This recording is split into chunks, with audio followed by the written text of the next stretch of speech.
Morning, everybody. It's 10 o'clock. Let's make a start.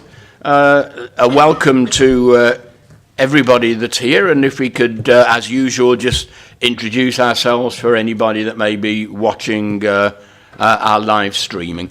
My name is Martin Grokert. I represent the Lansdowne ward in Abergavenny, and I chair the committee.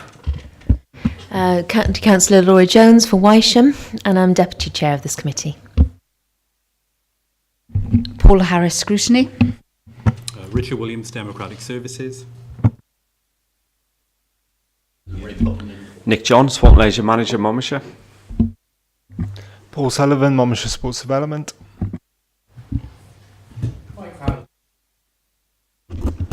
Maureen Powell, County Councillor for Castle Ward, Abergavenny, and a member of this committee. Louise Brown, County Councillor for Shire Newton Ward, and member of this committee.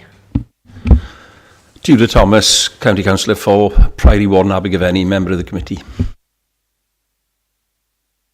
Sheila Woodhouse, County Councillor for Grovefield Ward in Abergavenny, a member of this committee. Reverend Malcolm Lane, County Councillor for the Mardy, member of this committee. David Jones, member of this committee and member for the Criconi Ward. Ian Saunders, Head of Tourism, Leisure, Culture and Youth Services. Nikki Wellington, Finance Manager for Children and Young People. Tyrone Stokes, Finance Manager for Social Care and Health. Councillor Val Smith, Lambaddock Ward, observing. Well, thank you very much indeed. Do we have any apologies for absence? Yes, Chair. Apologies from Dr Daly, Councillor Watkins and Keith Plough. And would anybody like to declare any interest at this point? Mr. Fowler. Yeah, I'm just looking for the item number on the agenda. 7 it'll be. I'm Chair of Governors at one of the schools that will be affected by the new funding formula. Just a personal interest. Okay, thank you very much. We've not been told any members of the public wishing to make a... No. Okay. Well, let's quickly move on to item 4, the minutes of the last meeting. You've had plenty of time to read these, so I don't want to go through page by page. First of all, do we accept that they are a true record of our last meeting? Would somebody like to propose that we accept them? Councillor Woodhouse, seconded by Councillor Thomas. Are there any matters arising from those minutes? We're quickly moving on then. We're on item 5 already. And this is a presentation regarding the Sports Leaders UK Playmaker Award. Gentlemen. Thank you very much for the opportunity to come along this morning. We're going to present on sports development and some of the leisure outcomes and impacts that the programmes have, and specifically how we feed into the Create an Active Monmouthshire group within inside Monmouthshire and then feed up to the Public Service Board. So we can pass on to Paul, who'll just give us a presentation. Okay, good morning everyone. Again, thank you for the opportunity to come and present this morning. Hopefully the next 15-20 minutes or so will give a kind of wide variety of kind of what programmes we're currently delivering and what impact they're having on young people across Monmouthshire. So in terms of some of the key drivers that we're filtering into from a national level, looking at hooked on sport, so trying to get every child and young person hooked on sport and physical activity. So when we say hooked on sport, we're looking at least 3 times a week. Every child a swimmer, that's picked up through our Learn to Swim educational programme and our community provision. Provide a sporting pathway, so looking at our community club links, how we can support our community clubs and make links with education for sustained participation. Tackling inequalities, so trying to reduce any potential barriers there may be for young people and adults taking part in sport and physical activity, whether it be disability, gender, cost, anything that potentially may be a barrier. And underpinning everything we do, growing a skilled and passionate workforce. So ensuring that we're providing our young people with the skills and wider skills for their future. So in terms of what we've done differently over the last 3 to 4 years, we form part of Active Gwent. So that's the 5 local authorities across Gwent. We've got a significant role to play within that group. Ian Saunders from Monmouthshire chairs that group, and we've got strong representation from myself and other members of the team, including Nick. Active Gwent, previously where funding was allocated per local authority, that funding has been pooled together to form Active Gwent, and looking at strategic work across the area to provide opportunities and similar opportunities, but still with that localised delivery. Regional national initiatives, it's pictured there, were 60 of our young ambassadors who were in this very room in October. We've got 2 young ambassadors supporting delivery and wellbeing across education in all 30 of our primary schools. And we'll be talking about a little bit more about that initiative shortly. TLC-wide partnerships and strengthening relationships. Again, we were recently involved in a teacher consultation day where we invited schools from the local authority from a primary perspective to look at our current learning offer from tourism, leisure, culture and youth, and make sure that it's fit for purpose and what they need as we move forward, especially with the new curriculum changes that are set to come into place shortly. And recently we presented to Welsh Government in terms of what impact our programmes are having on health and wellbeing across Monmouthshire. So in terms of preschool and primary provision, we've got a preschool programme which we have 33 preschool settings engaged across Monmouthshire. All 33 are invited to a day's training with ourselves where we look at the development of fundamental skills from an early age to provide the confidence and motivation for young people to want to take part in sport as they get older. Out of those 33 settings, 6 are then identified for detailed support through ourselves, where parent bags are provided, which go home with families on a weekly basis to encourage that play, that interaction, and that quality time at home. We're in the 3rd cycle this year, and it's the 18th setting that we would have supported through that programme. Festival programme, with a comprehensive festival offer from a range of different sports for years 3 to 6. Pictured there are a few of our cross-country festivals this year. A couple of weeks ago we had 380 children at Caldecott Castle from 14 different primary schools across the authority taking part in the Monmouthshire finals. It's the largest scale we've ever delivered that event on. All of our festival programmes are supported by local sports clubs for that continued participation and an exit route from the day where we look to inspire the children. Playmaker Award, from my perspective, this is probably one of the programmes I'm most proud of recently that our team have delivered. We set a target of taking every single Year 5 pupil through a Sports Leaders UK Playmaker Award, and we achieved that during the autumn term of this year. Off the back of that, we've seen a number of different positive impacts within the schools, where schools such as Shire Newton, such as ARW have set up lunchtime clubs entirely delivered by their Playmaker children, supported by the young ambassadors and impacting on wellbeing and physical activity throughout the whole school. As we look to grow that offer further, we're working closely with those schools and sharing that good practice across so we can ensure that it's embedded throughout every school in Monmouthshire. In March, we're following that initial training up with 4 Playmaker conferences.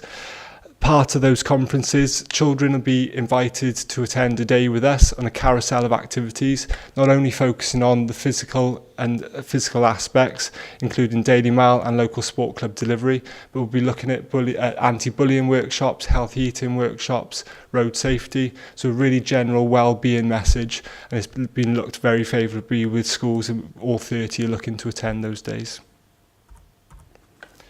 Junior Back, last academic year we launched our Junior Back Award in partnership with Untitled Primary School. Part of the Junior Back Award, we took the key aspects from the Welsh Baccalaureate, which is a compulsory education programme for secondary schools, took the new areas of the Donaldson curriculum, in particular focused on the physical and the emotional well-being, and we looked to form a project in partnership with the schools. Off the back of an idea on a piece of paper, I was then presented with 13 different PowerPoint presentations by Year 6 pupils in front of all of their parents, detailing the importance of exercise, local walks in the area, the effects of smoking, some really, really powerful messages from the young people. This was then followed up, similar to our preschool programme, with activity bags going home. The school purchased a Fitbit to go inside those activity bags. So as the children were active over the weekend, they were tracking how active they had been. As they come back in on a Monday morning, that data was tracked back in and targets were set and numeracy work linked to their physical activity. Daily Mile. Through promotion from our team over the last 12 months or so, we've gone from 2 schools in Monmouthshire currently taking part in the Daily Mile up to 11 schools, and we're currently in talks with another couple to try and push that up even further. So Daily Mile is a concept of 15 minutes worth of physical activity every single day for every single pupil in that school. It's been really well received through the 11 schools that are currently taking part. Young Ambassador Programme. As I mentioned earlier, we have 2 young ambassadors in every single primary school across Monmouthshire. As we look to grow the Playmaker programme, and that's a commitment that we'll be looking to deliver every year, the young ambassadors will be the senior roles within the school, supporting and impacting on wellbeing through year 6 and year 5 delivery. So we're looking to grow that pyramid at the bottom and provide that further support for those children. Pictured there last year at Goitra Primary School, where 2 young ambassadors come up with a Christmas activity challenge. So part of the Christmas activity challenge, the children and their families had to try and do at least 30 minutes of physical activity every single day over the Christmas period, to the point where the children were asking parents to go outside on Christmas Day to go for a walk to make sure they registered their 30 minutes. Off the back of that, the pupils sourced some prizes from ourselves, including free entry into the Monmouthshire Games, some free family swim passes, as well as prizes from a number of other organisations, including the Celtic Manor. Over the course of that 2-week period, 33,000 minutes worth of physical activity was generated, entirely designed and led by those 2 pupils within that school. One addition to the offer that is currently on the screen is our latest offer called Foundation Friends. So we launched that programme last week, and within that programme we're looking at supporting year 2 pupils within schools as the lead contacts within the foundation phase. Part of the message we're looking to embed through this programme is aspects of being kind to people, being positive role models, and how to help others through sport. Delivered a 3-hour workshop last week to do so primary, very, very well received. We're going to deliver another couple of pilots throughout the summer term with a view to scaling that even further next academic year. In terms of secondary school provision, our 5x60 programme established in all 4 secondary schools and supports the physical education offer that the PE departments are delivering. The idea and the purpose of the 5x60 programme is to look at alternative activities and listen to the young people's voice and try and provide activities that they want to take part in. Girls Can programmes. We've got established Girls Can programmes across the authority in a range of different formats. Pictured below are some girls from Chepstow School who took part in the Girls Can programme, where over the course of a week they had a collapsed timetable every afternoon, and every single female in the school took part in a range of up to 25 different sports. All the sports were selected by themselves, sourced through governing bodies, delivery through ourselves and specialists to ensure that the activities that they wanted to be delivered were provided. Exit routes were then provided into community and some of our provision to ensure that we built on that momentum that was generated. Leadership and volunteering and our Young Ambassador programme runs throughout. Our volunteering offer starts from 13 years old in terms of our Sport for Life volunteering pathway. Pictured there, our Chepstow Leadership Academy. So we've currently got 30 students in Chepstow Leadership Academy impacting on school, secondary school, primary school and community provision, including volunteering within leisure services. They're currently in the process of delivering a netball cluster festival where they have made contact with all the head teachers in the cluster. They're delivering the umpiring, they're delivering the fixtures, a programme entirely led and established by them, and we're looking to pick that model up and drop that into our other schools across the authority. In terms of community provision, community chess grants and our partnership work that we do with community clubs to provide the most current and most up-to-date opportunities within the area. Example, last week, just over £21,000 worth of community chess funding was invested into 19 different applications across Monmouthshire. Some of the impact that we're seeing and some of the partnership work is ensuring that young people are provided with those opportunities to move into their community. Skills for Life Coach Education Planner. We've got an annual calendar which is open for not only our volunteers and our workforce but community clubs to access, linked to community chess funding. It can reduce any potential barriers of clubs not being able to afford that training, and we look to provide on the doorstep opportunities, so the opportunities that clubs have to attend is not going to be too far away from where they're currently living. In sport, in May we'll be looking to gain our silver in sport accreditation, having already received bronze and ribbon. As we look to develop our service even wider, we're looking to take the whole directorate, TLCY, through the in-sport accreditation system, and we're the first local authority to be looking at an entire directorate going through that in Wales. So again, shows our commitment to providing inclusive opportunities and opportunities for all. Positive futures, both from an educational point of view and a community aspect. We've got positive future programs established. We're currently working with a couple of primary schools where we're providing small group support and looking at working towards qualifications. We've also done that from a secondary school perspective, and pictured there are sessions which are taking place in Mega, looking at targeting antisocial behaviour and impacting on some people who perhaps aren't currently engaged through some of our programmes. Similar to the Caldecott Friday Night project, we see around about 70 young people attending on a weekly basis, having a significant impact on the town and the community.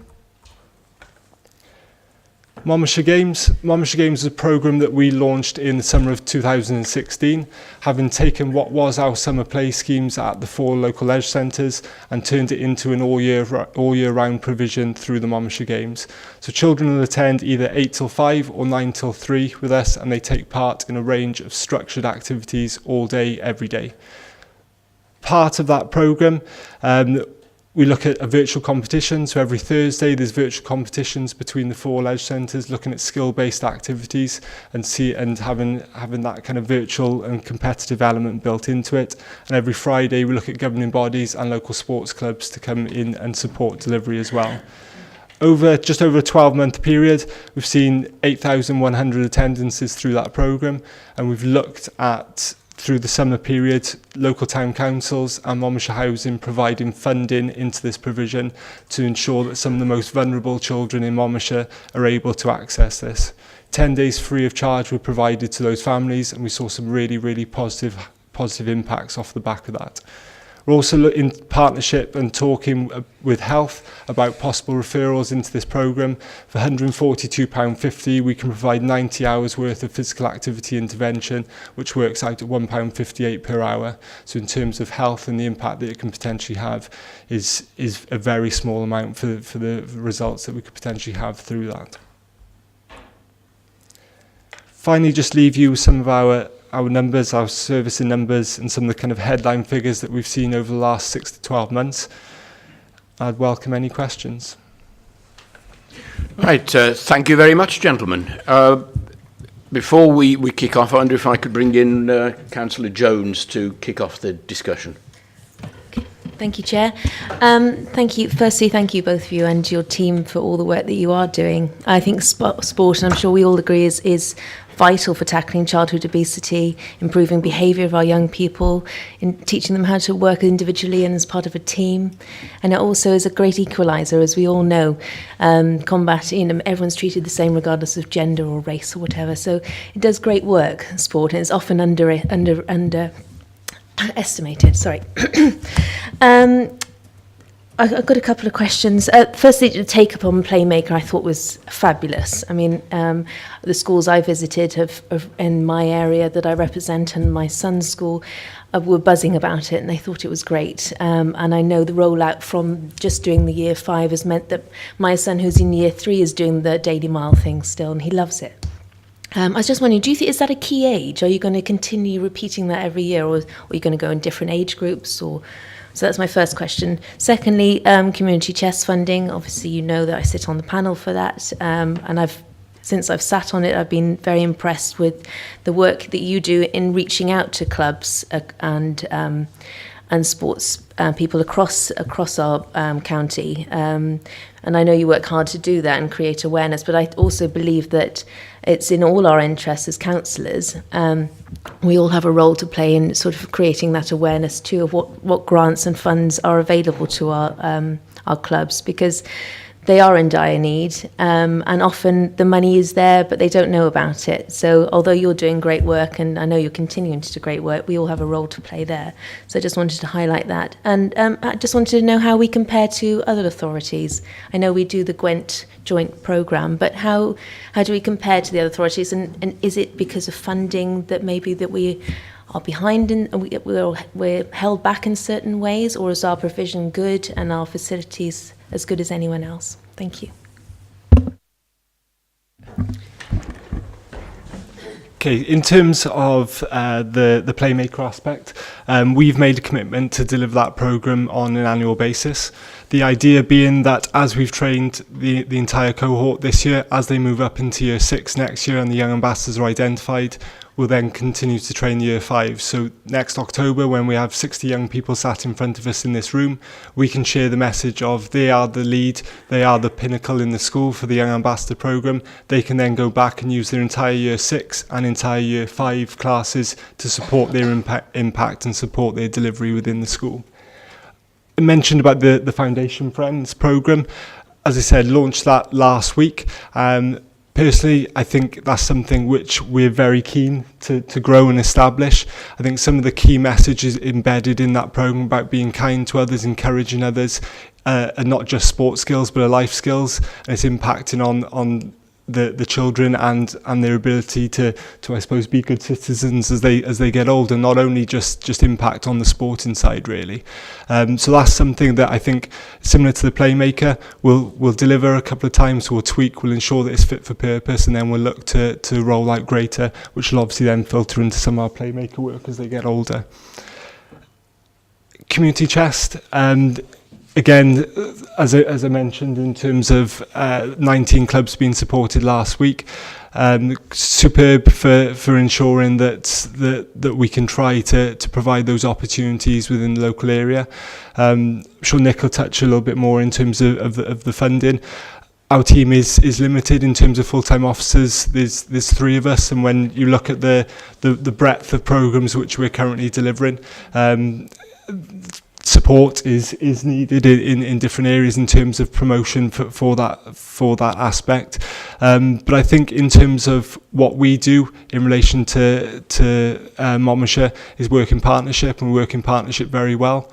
I think we have to be that way. The partnerships we've established with education, with health, with early years, with Flying Start, shows the more sustainable programs that we've got established are there for a long time. It's not something that we deliver and move on to the next and forget about. It's building something for the future, and that's what we as a team strongly believe in. Yeah, if I just pick up on Community Chest, we have £60,000 to help clubs each year. It is quite labour intensive. We get a good response when we go out knocking doors. As you can imagine, that's quite difficult. So any support you can give us with regards to spreading that message and working with clubs and send them back to us, we'd be very grateful. Thank you. Yes, one follow-up. Sorry, just one little question. What is very apparent to me in all the work that you do is that the children are crying out for variety within the sports that they do.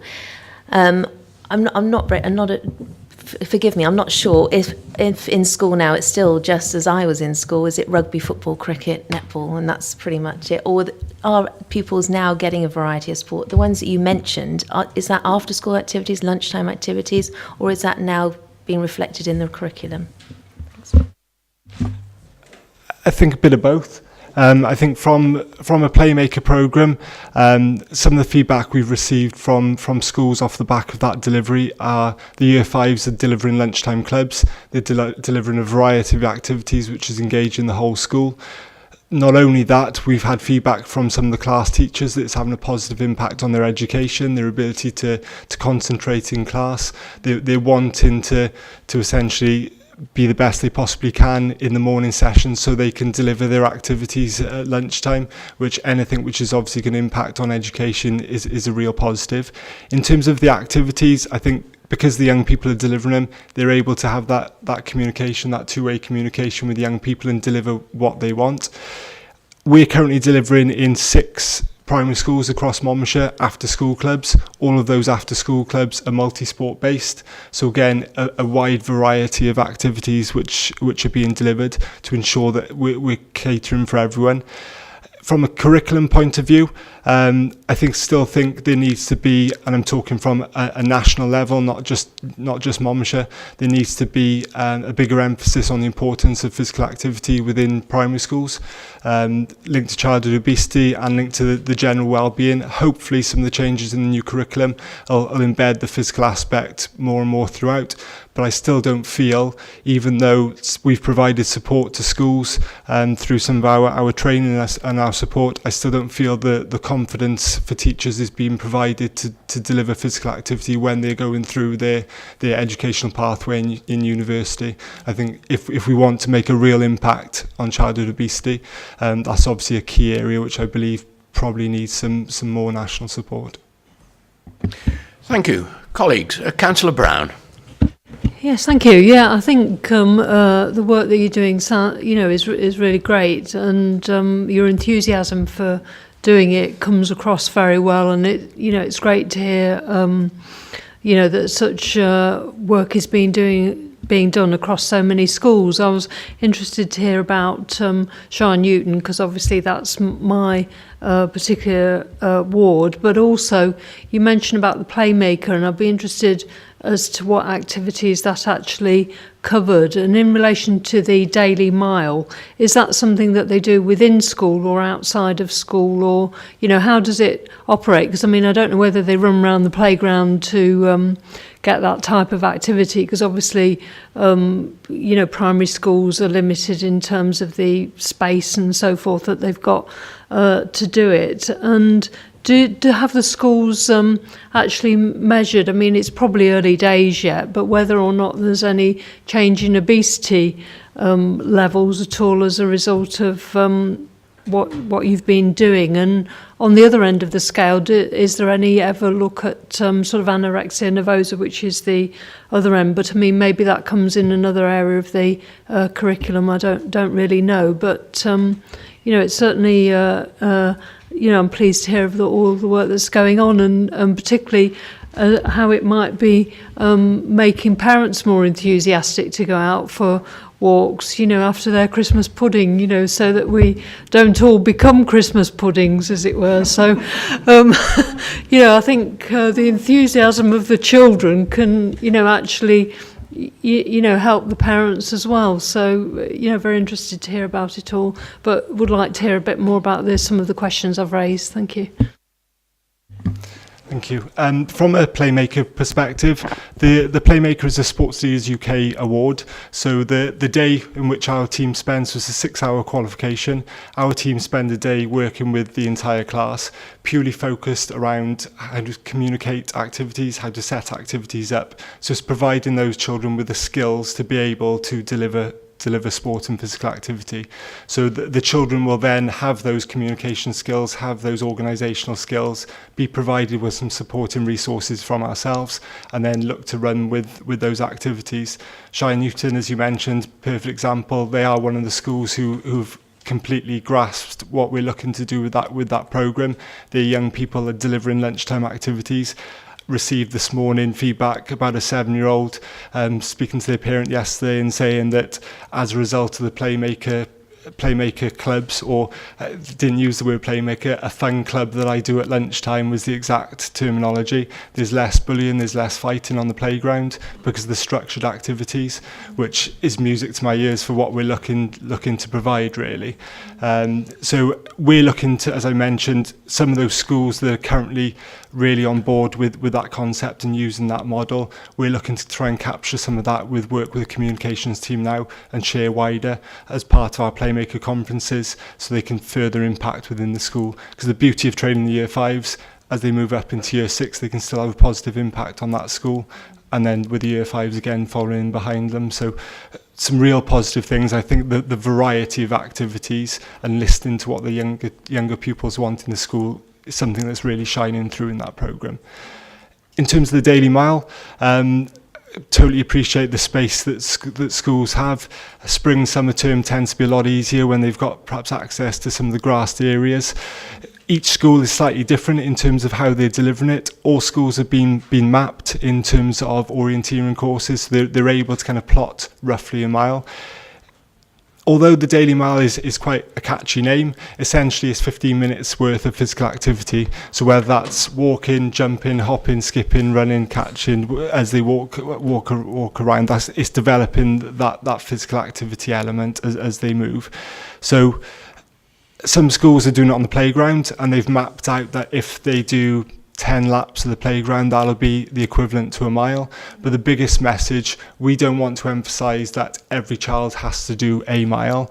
It's based on the stage they're at, not necessarily having to achieve the same target. Get some more of the MAT children who may do a mile and a half, may do 2 miles in that time if they go into a local running club, which is great, because they should be able to be rewarded and push themselves. Some children might do half a mile, but that half a mile is more than they would have done before without that programme. Just building that gradually and setting targets up for each of those children. We work in partnership with schools. Any schools who need support in trying to set that up, we can help map those courses out and provide some support and some good examples of how that's working. From a health perspective, I think the more and more work that we're doing over recent years is showing our alignment to health even more. Example of some support we're providing for a school in Monmouthshire, and in particular for a class where we're providing an after-school club, but also an educational offer and physical activity offer for an afternoon session. So 2 hours of provision we're looking to provide. The support has initially been stemmed from contact being made by the head teacher and support that we could possibly provide for a pupil who has a number of health related issues. Some of these issues go way above sports development remit, in all honesty, from a kind of base sports development team. But I think it shows where our work is more aligned, and head teachers are turning to us for that support to be provided. Again, I think from our side as well, working in partnership with Healthy Schools, we form part of Creative Active Monmouthshire, and I'm the CYP subgroup lead for that. We're looking at taking every organisation that sits as part of that subgroup through healthy eating and nutrition training. So there's a consistent message going out, there's a standardised message, and we have confidence in the message that we're sharing. From a measurement point of view, there's data provided by school nurses across Monmouthshire. Yeah, we met with them just before Christmas, whereas we're not able to have that data shared with us.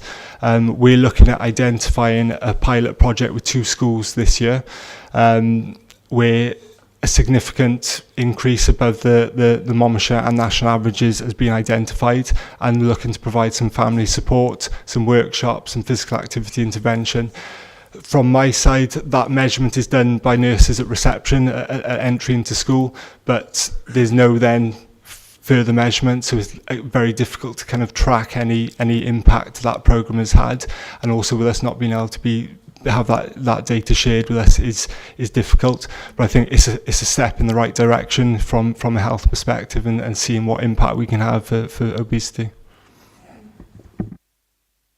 Thank you for that answer. I think that's, I would have thought that I understand that the health board want to keep such things confidential, but on the other hand, I would have thought they would have been able to,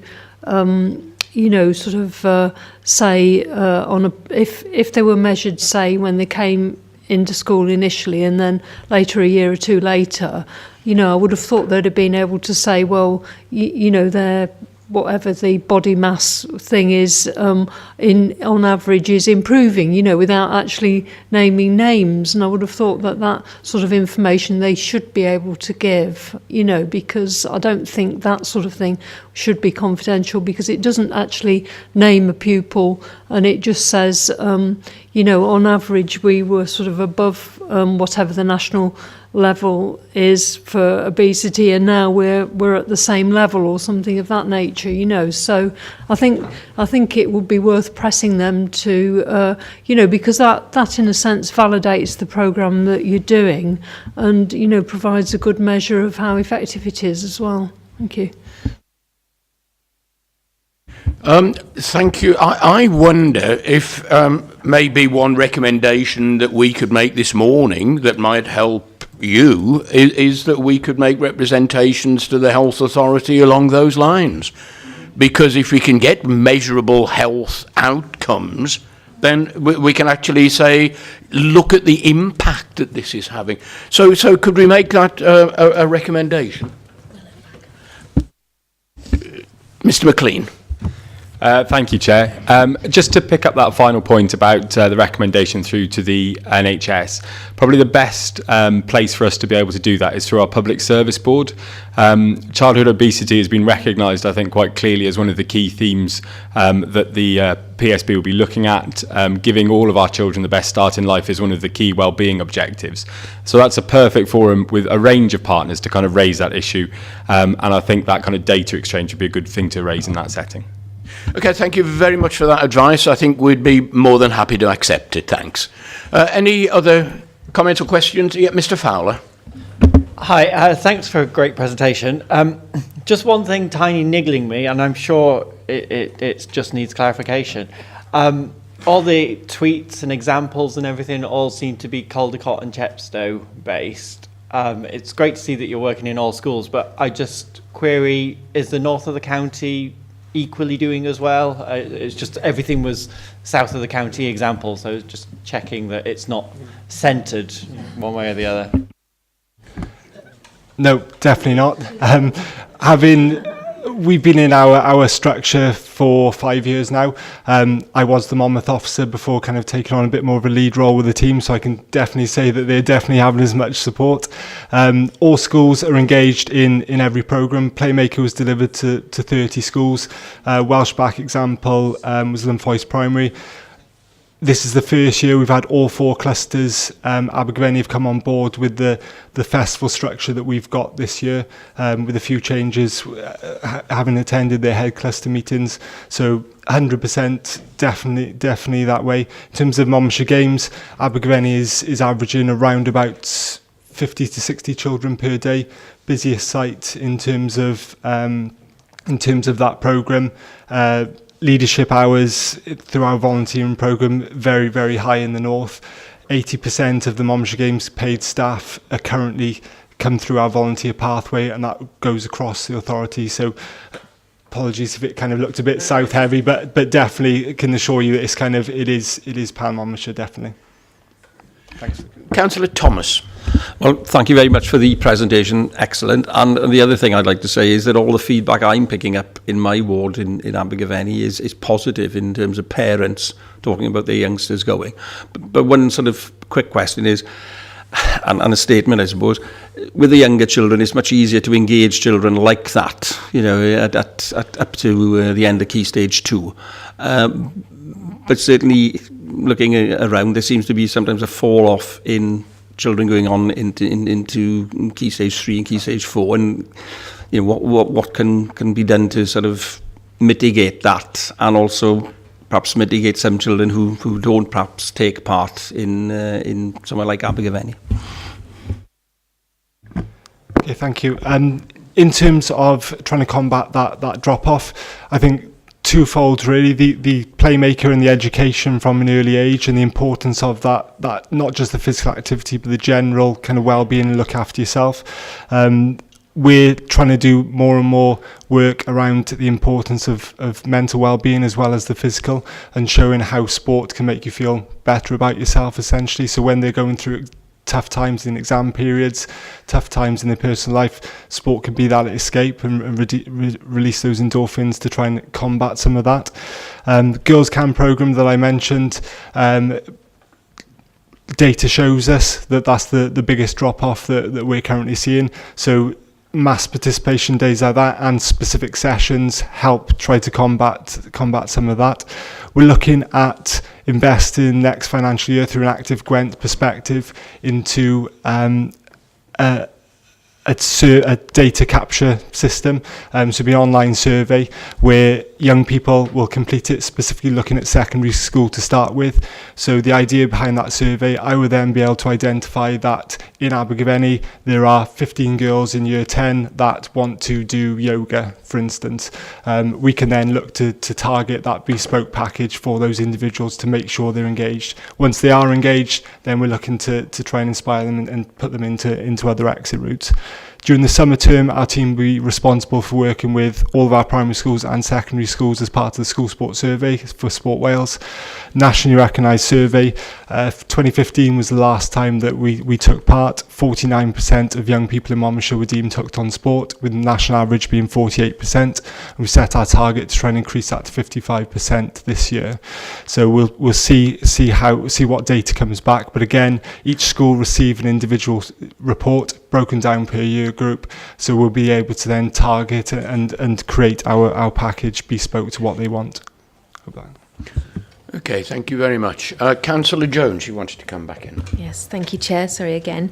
As Will McLean's here, just prompted my thoughts. On sporting facilities in schools, do we have all the equipment necessary in all our schools, do you believe? And do you have a role to play as in your department as working with Will McLean and his education department in sort of improving sporting facilities within the school, because you have all that background in it and experience and what probably is necessary, and now with obviously your statistics, you know what is required and what's needed for delivering a variety of sports, and are there grants available to schools to improve their facilities? Just wondering if you could make us all aware of those. Thanks. Okay, in terms of facilities, obviously some schools are blessed with bigger halls, bigger space outside than others. A part of our work and our kind of training with teachers is about using the space that they've got as well. So it's about when they're delivering their curriculum-based activities. We know that if we're looking at an hour session, especially when you're looking at foundation phase, by the time children change at the start of the session, they change at the end, probably looking around about 30 minutes worth of physical activity. So I think from a delivery point of view, that 30 minutes needs to be as intense as possible. It's not long queues waiting for their next turn, so we're looking at the actual physical delivery and trying to ensure that children are getting the most out of those sessions. From a facilities point of view and equipment, I think schools over recent years, things like the funding tokens that can be generated and school PTAs have been very proactive in donating and fundraising for equipment. Part of the work we're looking to do, and we mentioned about community chest funding next year, is seeing if that funding is able to provide some support to those schools as well from school PTAs. And if school PTAs are looking at projects which is going to impact on sport and well-being within the school, is that an avenue which they can gain funding from? We're a little bit different in Wales in terms of funding, that Sport Wales do not fund directly schools, they fund people like myself to be sat in front of you today, which I'm personally grateful for. In terms of England, schools receive a pot of money to do what they wish with, if you like, in terms of buying people in to deliver that provision or buying in equipment.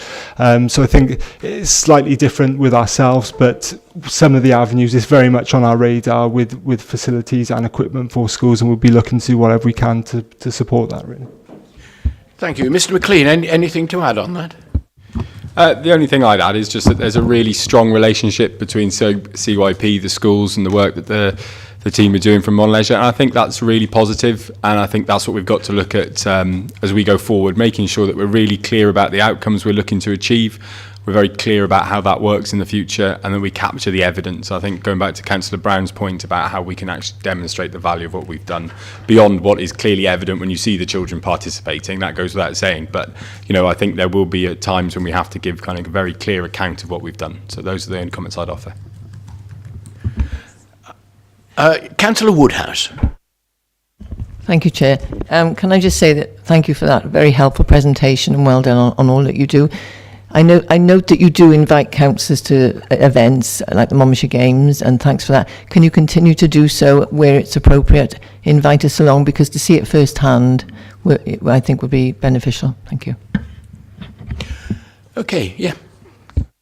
Sorry, just to come back on that point, 100%, and in particular the Playmaker conferences will be something that I'd like to share with this group, to invite you all along to come and see. Quite a few different people, Chief Exec of Sports Leaders UK, a number of people from Health. Sophie Howe, Future Generations Commissioner for Wales, has expressed interest about attending that event as well, to demonstrate some of the impact that we're having, so I'll certainly share that. Okay, Councillor Jones.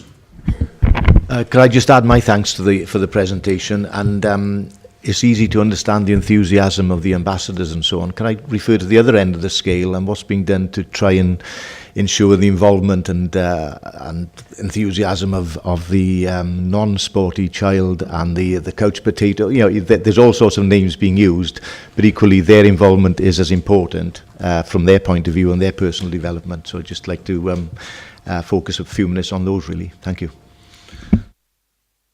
Yeah, thank you. And I suppose the beauty of the Playmaker programme is we're delivering to every single pupil. Every single pupil is getting exactly the same message.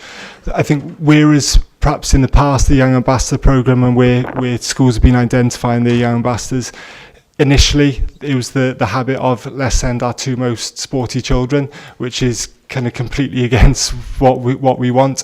The Playmaker and the Young Ambassador programme is about providing that confidence, that motivation, and being able to communicate that message. So you might have the best sporting child in the class, but simply not able to communicate that message. So I think the leadership element is something that's really key to try and target in some of those children. You don't have to naturally like sport to be able to coach and deliver and inspire others. Example that we've got in the South Hill Authority in Chepstow, whereas we had a young person who didn't like sport at all, purposely forgot their PE kit on a weekly basis, fell into the Young Ambassador programme with us because their friend was doing it, and is now in university studying sports development, having taken part in physical activity now on a weekly basis. So I think that leadership element and that education element is something that we're personally focusing on. Obviously I mentioned about the school sports survey and some of the other data avenues we're looking to capture. That'll steer us in terms of where we're looking to do. The 49% that are currently taking part in sport and physical activity, we've got as per 2015, there was around about another 27% that were either doing it once or twice. So again, looking at our targeted work, we've got some that we need to try and tick over to do a little bit more, and we've got some that aren't doing anything. So that data will really sort of focus that work in the future. Yeah, definitely. And I think through the Monmouthshire Games, that funding that I mentioned about in the summer was really beneficial to that. Example, in Abergavenny, we had 3 children who were provided funding to attend the entire 25 duration of the summer with us. Didn't really want to be there, in all honesty, in the first and second week. Having a few troubles in school from an educational point of view, and different bits and pieces surrounding it. A lot of support being provided to the family. By week 3, 4 and 5, it was like completely different children with us. They were integrating with others. They were helping set up activities. They were engaged. They were taking part in the activities. And also when they went back to school in September, we've seen a positive impact within their education as well. We just received funding as well to provide some looked after children in Monmouthshire with 10 days free access into this provision as well. And we'll be looking at delivering that through February, Easter, May half terms. So there are things going on, and it's certainly on our radar. Colleagues, any final points? Well, we've just spent 45 minutes there, and I think from just the looks around the room, we've all very much appreciated and benefited from that. I would very much take Councillor Woodhouse's point that we would all like to be kept informed and indeed involved. So thank you very much indeed. Just thinking in terms of outcomes from this committee, we will certainly make representations to the Public Service Board. It might be a really positive way in which this new enthusiasm for interagency working to improve the lives of people in Monmouthshire could actually form a very good example. So thank you very much indeed for your presentation. We've very much appreciated it. And if we could now move on to the next item, which we'll appreciate equally, the financial outturn for period 2. And as officers just make their way down, ready for that. So live streaming viewers might wonder what's happening.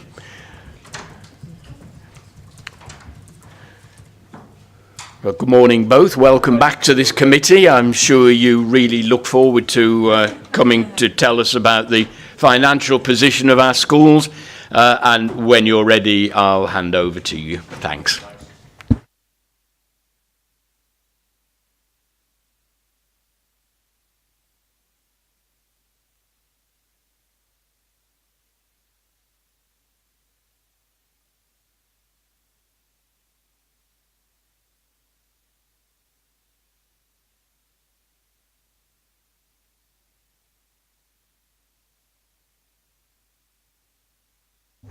Good morning. I just hope your enthusiasm for the last one extends into the dry subject of finances. Always. I'm sure it will.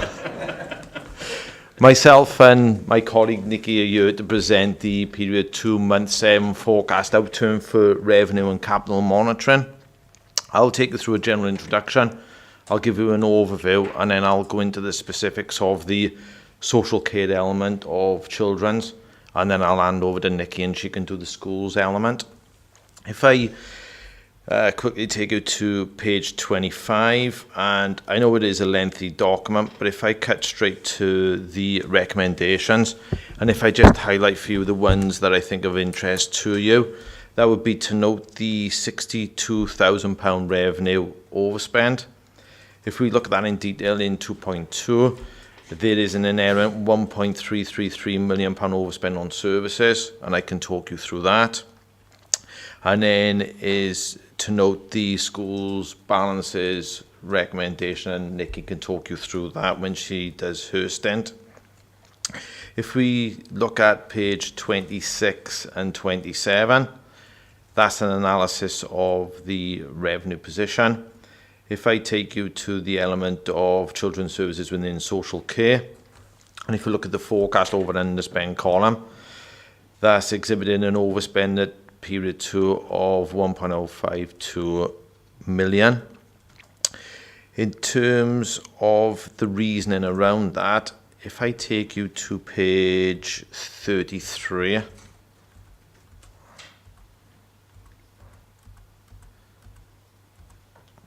and we've got the director's commentary around social care and health. In terms of the overspend within children services social care, is around the high cost package placement of children that we currently got in the system, the legal proceedings around the children that we've got in the system, and the continued use of agency.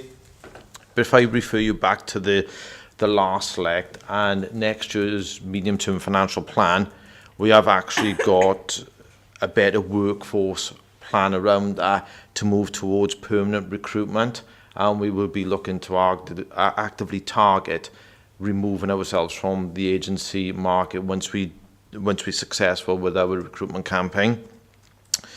In terms of the overspend, it's also got £120,000 worth of spend that relates to 2 safeguarding posts. One is to be reserve funded at year end, and the other one is to be funded from an equivalent unspent within corporate finance. If I take you to the top of page 34, just trying to get it myself. We've got a table of budgetary savings. In terms of children's and young people, there are no savings for the social care element of children's services. The capital position is shown on page 35. Again, for the social care element of children's services, we haven't got a capital programme for this year. In terms of questions, if you like, I can take them at the end and hand you over to Nikki, who can talk you through the schools element. Thanks. Thank you. So, sorry, we're now looking at page 33, and I'll go through the central budgets first and then move on to the schools and the capital, if that's okay with the chair. So the overspend in the central budget is 464,000. This includes a couple of exceptional items and one-off items that have occurred this year. If we take those out, the underlying position is around about the same as month 2, so we're not far off what we were saying at month 2. Included in that figure of 464 is £71,000 worth of redundancy costs. You'll recall that over the summer we did a restructure within CYP. The agreement through Cabinet was that that funding would be paid, reserve funded, should the directorate be overspent. So we need to take that out. And there was an exceptional cost in a school that we funded as well. So, as I said, we would be about the same as month 2. The split of the overspend then, so very quickly, the school's ISB budget is over by 128. That includes one of the exceptional items within there and also protection for salaries with our colleagues in schools. Resources is 38 under. That's mainly because we've been holding vacancies over, and our standards is £374,000 over. Now, you will be aware that obviously includes additional learning needs, which is a volatile area. We are seeing pressure on this budget from what we call our School Resource and Action Plus budget, which is maintaining children within the school and putting support in schools to maintain those children. So we're seeing a pressure on there. And we have had a number of pupils that have moved into the area with complex needs that obviously we need to support, and that's been supported from this budget. We've received a small rebate from Caerphilly for 21,000. They operate our hearing impaired and visually impaired service and have reconciled the reserves and have been able to release back to the authorities that have paid in a certain amount of money. If I take questions at the end and then shall I move on to schools now? Okay, so on to the schools. Our schools have seen a decline in reserves. So at month 2, we saw an increase in reserves. They have declined, but they are still above the budget levels that were originally set at the beginning of the year. So our reserves are 554 deficit. Looking through the individual school balances, you will note that it is mainly within our secondaries, and we know that pressure around our secondary schools that we're facing at the moment. 3 of our secondaries are in a deficit position. We're working extremely closely with those secondary schools to have robust and clear recovery plans. We've had one meeting with 2 of the schools where the Cabinet Member for Resources and the Cabinet Member for Education were present, and we've agreed outline plans, and the schools are working on getting those into annualising those plans so that we can see where the recoveries are coming from, what years those recoveries are coming from. We've got 12 schools in a deficit. It's not the same 12 that were at the start of the year, but the number is the same. And just quickly moving on to capital. Sorry to interrupt. Could I just ask what page you were looking at in relation to the actual schools? Sorry, I should have Thank you. Yeah, I will do. It's right at the bottom of... so it is page...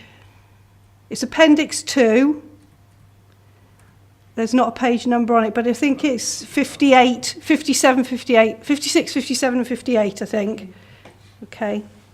So yeah, that gives the outline of all the individual schools. Sorry, I'm going to refer you back up now to the section on capital. And again, just to say that on capital, obviously, Caldecott is open, Monmouth is on target, the slippage is reported in the appendix 3.3, not in the table 3.3. We're anticipating that Monmouth will be open in September of this year. So I'm happy to take any questions from there. Okay, thank you. It's clear that times remain very challenging for our schools, and this is not the point or place to make political comments, but that I think is as clear as crystal. Any comments or questions, colleagues? Councillor Thomas. Yeah. To follow on from Chair, thank you, Chair, from your comment. It is very concerning that particularly secondary schools are so much in deficit, and I know there are recovery plans, but that seems a very high sort of hill to climb. And at the end of the day, children going through the system at this particular stage, it must be very difficult for heads and governing bodies to manage that without affecting the quality of the education of those children. And living in the area and having sent kids through the state system, it does really concern me that there is such a huge deficit, and those heads are not wizards. They can't magic these changes quickly. And I feel very concerned, and certainly parents in Abergavenny area and sure other areas express that concern as well. Thank you very much, Councillor Thomas. Councillor Brown. And then Mr. Fowler.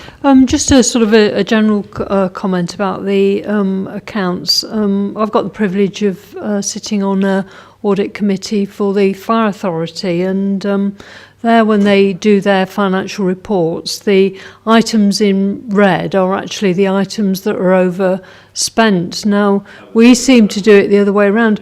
Now, it makes it very difficult to actually read it, and I just wondered whether or not the convention could be changed so that, you know, things that are in red are actually overspent rather than underspent. So it would make it an awful lot easier to actually, scrutinise and read the accounts, because every time I see something in red, I think, oh, is that an overspend? And then I realise I have to then look at the brackets and everything to say, oh no, it's not the other way around. So I don't understand whether there's a particular accountancy convention, because obviously the audits for the Fire Authority are different from the way that it's presented as accounts in, I think it would probably help us as members if the convention was so that the red bits are actually the overspend as opposed to the other way around. But I mean, I don't know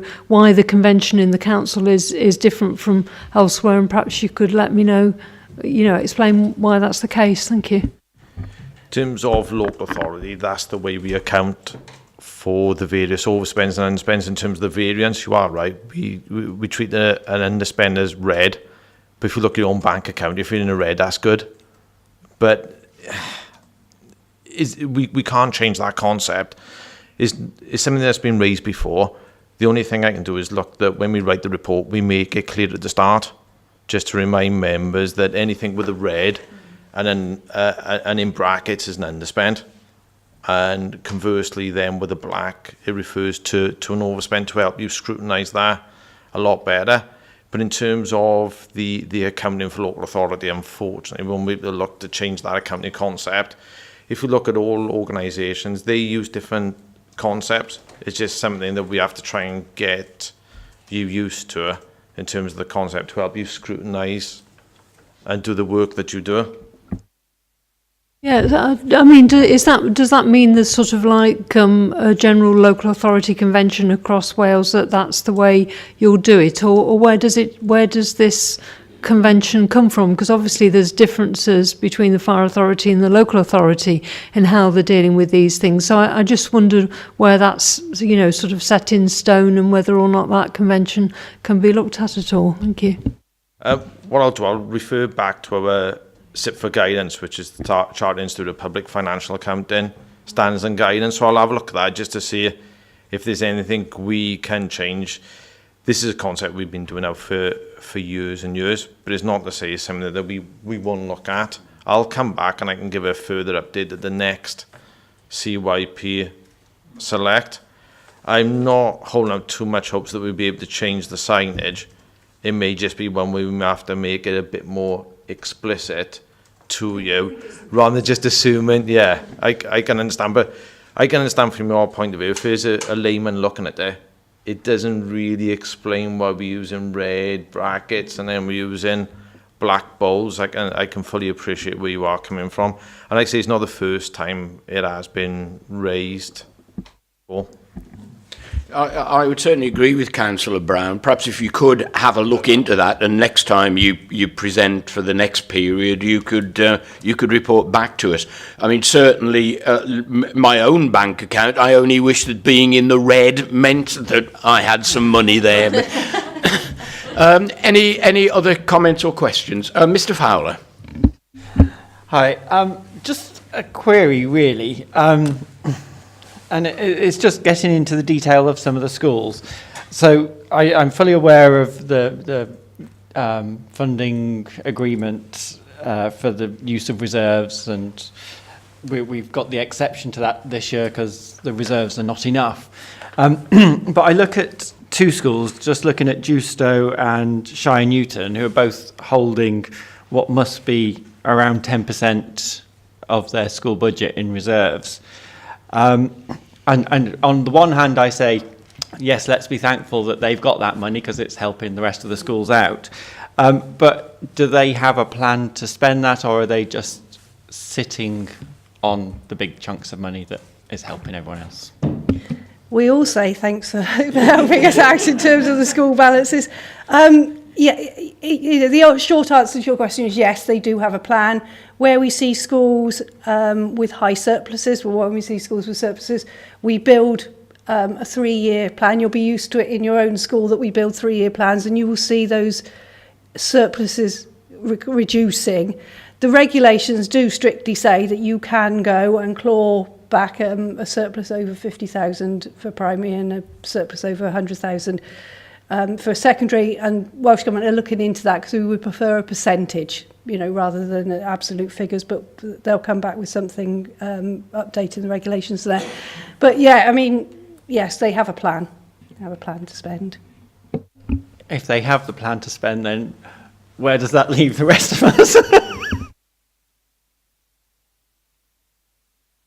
Okay, Councillor Brown. Yeah, I mean, I'm not sure whether I should declare an interest because obviously I'm in Shire Newton ward. I mean, I think, in fact, where schools have budgeted well, I don't think they should be penalised for that. And obviously, sometimes reserves are, as you say, planned or, maybe maintenance work that's coming up and that sort of thing. So I don't think... that's the necessarily looking at these figures tells the whole picture. Thank you. Okay, any further comments? Yes, Councillor Thomas. The only comment I would make is that those reserves seem extremely high, and it's not really benefiting the children who are in school at this moment. Those children will go through, and having huge balances in the bank, as it were, isn't benefiting those pupils. And it seems quite ironic when you compare it with other schools who are in huge deficits. You always got this affluence factor there. But those children are not benefiting, and 50,000. One of those schools, was it Dewstone, 50,000 in the future. That is a lot of money. Point well made. Mr. Fowler.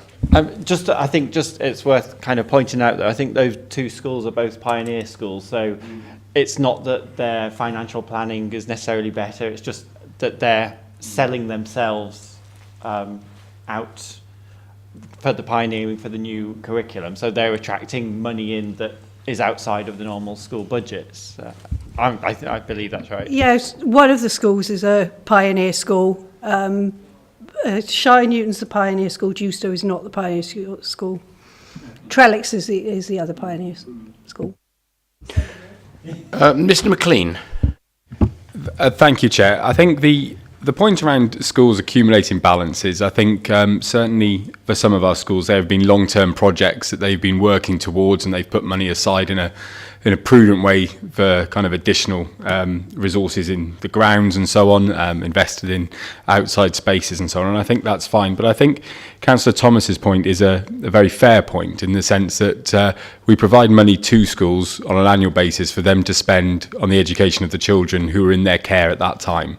And I wouldn't want to see our schools move into a position whereby they were stockpiling money for a rainy day that may or may not come, because it actually needs to be there for the children who are in school at that time. And I think that's really important. I think the only point I would just question, I don't think this is a question of affluence and deprivation, in terms of, in the light of the fact those two schools which have been mentioned probably couldn't be more different in terms of their settings, in terms of Dewstow and Shire Newton. It's actually, but both hold large balances. I think what we're really very clearly seeing is a key difference between the primaries and the secondaries, and that's what we need to work to address, and that's where our focus of our attention is. From the chair, before we round this up, it seems to me that there are key areas of priority, and we hear about them every time you come to present your reports. Mr. McLean has just highlighted the problem for secondary school budgets, 4 comprehensives, 3 with a deficit, 1 climbing out of a deficit position. That puts tremendous strain on the leadership teams in those schools, and means that they're having to give an awful lot of time to worry about keeping their schools afloat, rather than on the education of the children in them. I think other key issues that we hear about all the time is the cost of out-county placements for a very small number of children, and the rising number of children who are looked after children. And these are placing tremendous strains on our budgets at a time when there is not enough money coming into those budgets. Could I thank you for coming along and presenting with the clarity that you have? It can't be an easy task having to be the teller of difficult news every time you come, but you do it with a smile on your face, and we appreciate that. Thank you very much indeed. If we could move on, Miss Wellington, is this you? So this is item number 7 on page 59 in the agendas. It's building maintenance funding for new schools. Thank you very much, Chair. I bring this paper for you this morning. You probably will have heard about it, because I think it's been rumbling in the wings for a while now. As you know, that we fund our schools for building maintenance. We fund all our schools for building maintenance, and the only difference between our schools is the floor area and the condition weighting. So in an older school, we will be providing an uplift in terms of the funding, because obviously building maintenance is more expensive. We all know that from our houses, that that building maintenance is more expensive the older the property gets. The proposal through this paper is that for all our schools that are under 5 years old, we will be withdrawing all building maintenance except for essential maintenance. So where they have to have PAT testing, where they have to have Legionnaire testing, etc., etc. So all of the routine maintenance that they have to do every year will be funded. The reason behind that is that obviously when brand new schools are open, there are warranty periods, there are defect periods in place, and therefore the the money that we are delegating for building maintenance is not being used on building maintenance because they can claim through the defect periods. For buildings that are over 6 years, 6 to 10 years, we would look to remove 50% of the funding. And I've provided you under 3.7 those schools that are affected through this proposal. It's very important to note, though, that we will not be implementing this change to the formula unless we have a reason to borrow for the Future Schools programme. And I think that's very important to note. That at the moment, we haven't need to borrow, but as a local authority, if we need to borrow, we obviously need to fund that borrowing, and some of this will go towards funding that borrowing. So that's the paper that I bring before you today, and I'm happy now to answer any questions. I will just say that it's been out for extensive consultation. It's been out to, and I think I've listed the consultees within the document. So all schools have had a 6-week period to be able to respond, as have all members. So that's gone out to everybody, and obviously I've listed the consultation responses that you've got within there as well.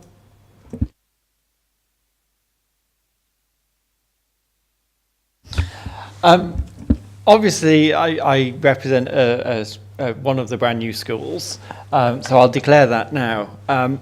It's interesting to look at this, and at face value, it seems very logical to say new buildings don't require maintenance, so you don't need the funding as such. It's worth noting, and I'm glad to see a lot of the responses by the other schools, and not just responses from other new schools, which was encouraging, to acknowledge that with a new building, there's often costs that you're having to pay as a school that didn't come in your old building. In your old building, you're quite happy to let something slide as long as the roof doesn't leak and everything else, because you just put up with what you've got. Whereas what we've certainly found is inhabiting a new building, part of the 21st Century Schools process gave you the bells and whistles, but with that came a lot of service contracts that the schools locked into paying for unnecessary things that don't impact the children and stuff like that. So you've got costs that you didn't have previously. So it's good to see that there's going to be that maintenance charge, but I just wonder how in depth that was looked at on the school by school basis to see what their extra costs are and whether it would fund all those extra service contracts until the schools can get out of those contracts, essentially. And then just looking at the longer view, if we're withdrawing an element of the funding for the 10 years, are we kind of going to see that our newer schools deteriorate faster because they'll be loath to spend the money because it's not coming into budget? So at the end of the 10 years, are we going to have a pretty tatty estate of new schools? If I take the service contracts first of all, in terms of the figures that we've got there, they have come from property services. So they are the property service providers service level agreement to schools. They detail every element of cost that they will, for that maintenance, and those are those costs that are in there. So there is a schedule behind everything within there. In terms of the maintenance going forward, after the 5 years, obviously there will be an element of maintenance going in. It is obviously the responsibility of the governing body to maintain those schools, and I would severely hope that they would look to use that maintenance in the proper way that they should be. There is obviously, in anything that we delegate, there is that risk that it won't be used as appropriately. But then as the local authority, obviously we'll have colleagues within property services that would be able to advise on that as well. Great. Can I just come back with one follow-up thing? It's just interesting looking at the savings that are proposed. 116,570. That seems quite a chunk to suck out of effectively 6 school budgets. I appreciate that probably the most of it comes out of Caldecott and Monmouth because they have the bigger floor space. But that just seems quite a substantial chunk to take out of school budgets of a small number. Yeah, I think if you looked in the consultation document, I think I provided the details of what those full budgets were. So you'll have the breakdown by school rather than just the savings by school. You'll have the breakdown. If it isn't in there, I'll send it on to you. I think it was in these papers. Right, okay, I'm happy to send that on.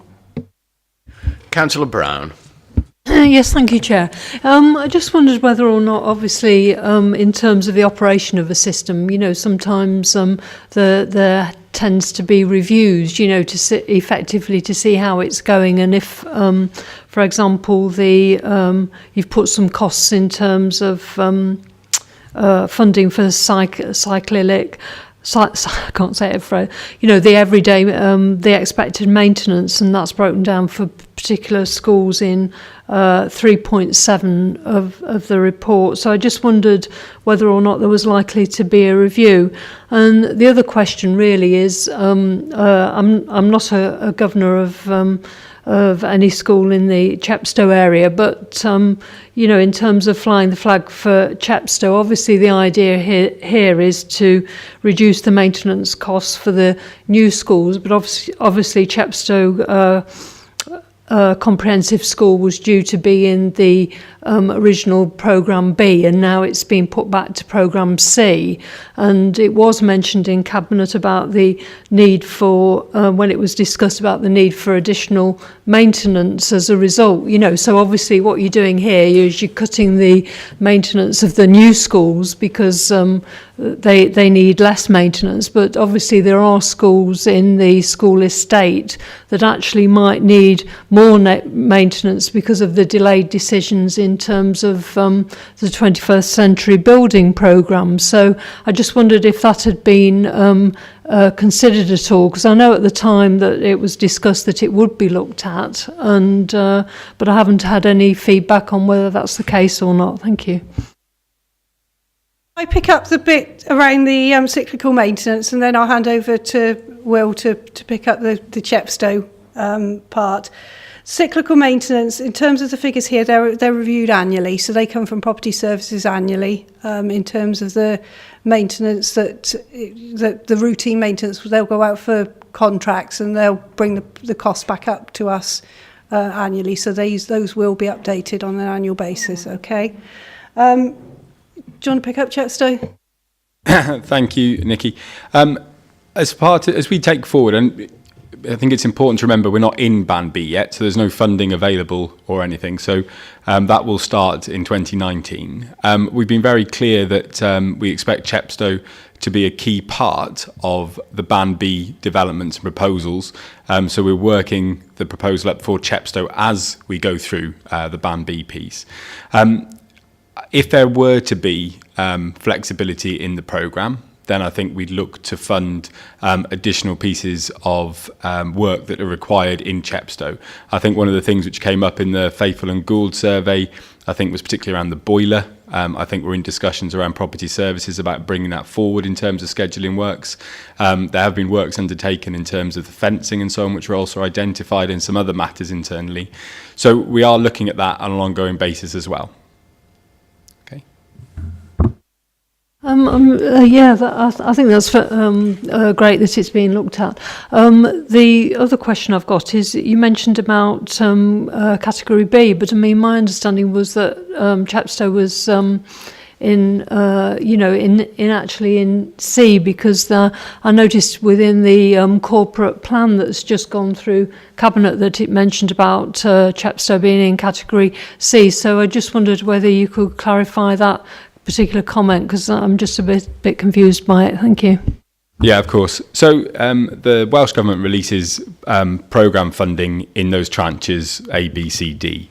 What we want to do is to make sure that Chepstow plans are ready so that they can start the moment Band C becomes available. So at the moment, we are working very hard to complete and deliver Band A, and so colleagues are working flat out to make sure that Caldecott, the demolition is successful now, that Monmouth's construction finishes and the demolition is completed there. What we're saying is that we expect the work in Abergavenny as part of Band B to take a little while to progress, because not only is there the complexity of making a through school, which is a different model to what we've seen elsewhere, but also there will be time now to de-risk the site, to understand what the pressures are, to understand the design features and so on. We want to make sure that Chepstow is ready the day that Band C becomes available to go. So the development work will be going alongside through that period of time in Band B, but the money will be available in Band C. Does that clear? I'm not sure if it is. Yeah, I think really effectively what you're saying is it's sort of forward planning, and that. But I'm not quite sure what date you actually get to the the sea level starts. Do you actually know what date that is? Thank you. We don't as yet. What's happened in the past is that Welsh Government has stretched bands, but then has condensed the bands again. What they've tended to do is when they receive consequential capital funds from UK government, it automatically goes into 21st century schools. So the premise that we'd be looking at, although they've extended Band B for 7 years, the working premise is it will come back into 5 years as UK government allocates greater levels of capital funding. So we would expect, therefore, that we would be ready to start in Chepstow in and around 2024 when that funding becomes available. Thank you. Any further comments? Councillor Thomas. Thanks, Chair. Just following on from the first point that was made by my colleague here, I do think it's quite draconian in terms of cutting, so drastically the maintenance on new schools. Schools are very hardware areas. It's not like an office here where people go through a door gently, but when you have 1,500 children ploughing through it at end of school or change of lesson, and unless you've been in a school or you've taught in a school, then it's quite difficult to appreciate that. It's not like working in an office. Plus the fact that things like, electronic doors, etc., are fine and dandy when they work, but if they go wrong, then they are quite expensive to repair. And certainly looking at the Caldecott comments, obviously I can feel their unhappiness, the high costs of things like fire alarms, etc. Then I do worry that perhaps it's false economy, as point made by the first councillor today, that the building stock will decrease. It won't be as in such good condition in 5 or 10 years' time, and it's not like a house. Schools are incredibly hardware areas, whether they're new, old, or in the middle. I think you can take some comfort, councillor, that this report had previously been at the school's budget forum, and the head teachers of schools, some of those you've inferred there, make those points very strongly to Ms Wellington there, and I'm sure will continue to do so. But it's a point well made. Any further comments before we move on from that report? Thank you very much, Ms Wellington. I'd like at this point to bring in an additional new agenda point, because the Welsh Government School categorisations are out today, and while we have our senior officer with us, under Mr McLean, if you could give us some information. Thanks. Thank you, Chair, and thank you for the opportunity just to bring this to your attention. This will be part of a full report that comes to this committee in the future that's provided by the EAS, and I will also reflect on it when you're together next as a part of my Chief Officer's report. But given that many of you will have heard about it on the news this morning, I did think it was an opportune time just to give you some insight into where we are as an authority. We've seen today the announcement that across Wales more schools are in the good categories of green and yellow. I think probably just for the record it's worthwhile noting that the categorisation process isn't meant to be a process of judgment of schools. It's very much a process whereby the regional consortia and local authorities working together determine the level of support that a school needs in order to further and accelerate its improvement journey. But it is important, and parents do pay heed to them. They do look to understand what category their school is in, or the school that their children attend, and so on. So it is important to us. It also gives us a sense in terms of where our investment's going in terms of support we're putting into schools. So I think the first one, if I can just talk about primary schools in the first instance, I think really positively, over the past period since categorisation was introduced, we've seen an increase in the percentage of schools which are green from 10% in 2014-15 to 43% in the latest announcement. So I think that's a really positive indication in terms of that trajectory. In terms of the numbers, that would be equivalent to 2 schools, for less than 5 schools in 14-15 and 13 schools in the primary setting now being rated as green schools, which I think is a really significant achievement in terms of the primary settings. In terms of the secondaries, we've got 75% are yellow, which is the second highest level of ranking. We don't have any green secondary schools, and that's something which we are working on, and we're very aware that we don't have any green secondary schools. That said, 75% of yellow puts us above the Welsh position of green and yellow comparator, so whether that's really a true comparison, but in terms of how they draw that line, then we'd be above that marker. There has been volatility in that 75%, which has always been the number we've had. So we've always had 75% yellow schools in secondary and 25% amber. So that's 3 and 1 in essence. But there has been movement between the yellow and the amber, so it's not a consistent picture over time. Really important just to note that we do have 2 red schools in our primary settings. They are schools which are, one of the schools is in a statutory category. The other one is a school which we just feel for an extended period of time hasn't made the progress in terms of its improvement that we would wish to have seen. So it remains in red because we feel it needs more support in order to make that breakthrough. So that's why we have those 2 there. And those 2 have been there over the past period of time as well, over the last 3 years. It's been those 2 which have moved in, either remained in red or just moved into amber and then fallen back into red. So it's a really positive story for Monmouthshire today. We are equal to the Welsh position in terms of the percentage of schools of primary schools which are green or yellow, which I think is a good thing to note. But we're not, in terms of when you look across the EAS area and Gwent area, Newport has a significantly higher percentage of primary schools which are green. So I think there is work for us still to do. And so for our challenge is to make sure that our schools really understand where they are, that they make best use of that support. For our green schools, who, as a consequence of being categorised as green, will only receive 4 days support from the AS, it's really important they understand how to maximise the benefits from their peer support networks, because that's the mechanism that then replaces it. So whilst it's really positive for us, we've got to be aware that there will be different shades of green. I think that's important for us to be aware of. You know, some of those greens will be very secure and others will be closer to yellow than they are to a very secure green. So we need to make sure that schools are aware of that and that they can continue to develop their practice into the future. But thank you for the opportunity just to make committee aware. That was really a statement, but if there are any questions, Mr. McLean, you're happy to take them? Mr. Fowler. I think it's just worth noting, I had the opportunity to see the data last night with EAS, and it's encouraging to see that we're the only authority with no red secondary schools. So I think we need to kind of acknowledge that as well, as although we haven't got the greens in our secondaries, it's good to see that we're the only authority with no reds on our secondaries.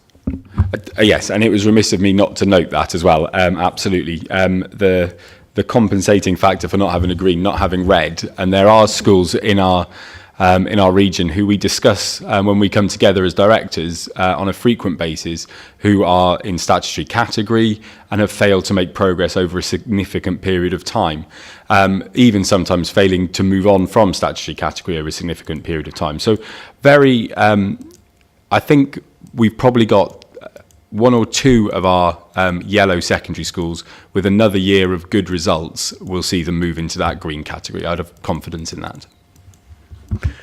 Thank you very much indeed. Shall we move on then, colleagues? We are now back to the agenda as it was published. So we're looking at the Select Committee's work programme. We are clearly looking at a lot of business at the moment. You'll notice we've got another special meeting coming up.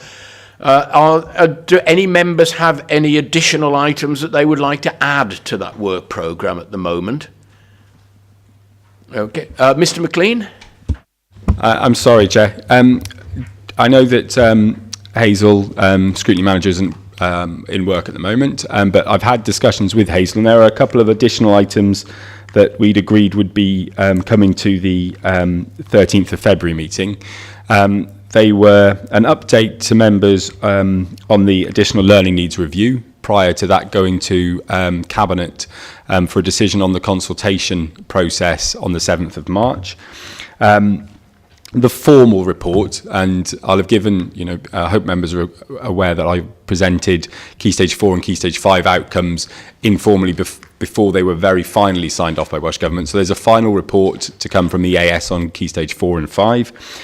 And then following on from that, and I think it works really well, and before, again, it's considered at the 7th of March Cabinet, the EAS would like to come to present their business plan.